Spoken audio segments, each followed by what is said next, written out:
And if you're paying for software as a service, as you do when you're subscribing to an API as a service, or you're doing a subscription plan, you have expectations. And I think the onus is upon the company that you're giving your money to provide some transparency and taking some responsibility in the changes they make. Because every company that's hosting AI right now is playing the optimization game.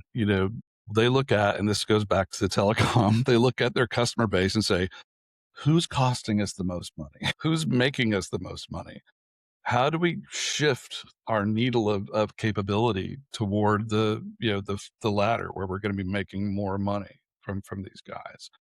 And that is business, and that is great. Fine, do that. But you need to provide some transparency and accountability for that. And I think what has caught a lot of people off guard with AI in particular is that it's, as we were talking about, it's hard to keep up on the news, let alone keep up on the EULAs for all of your API subscriptions to see what the heck just changed, because all those changes having massive impact on what your agentic processes are actually doing, whether it's qualitative or cost related.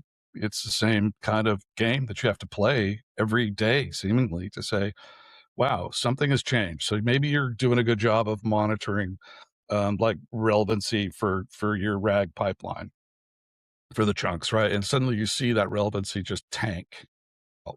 Why did that happen? Was it that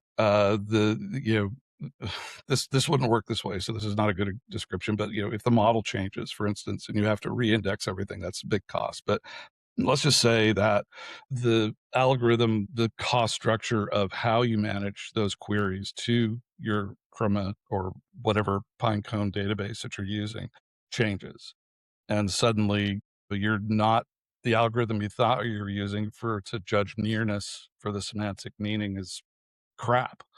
That can happen. So I feel like it's something we need, like, more transparency on. It's something we need companies to take more responsibility for. Well, it's anytime tiers change, pricing changes, that means usage has changed. I learned that from the telecom industry.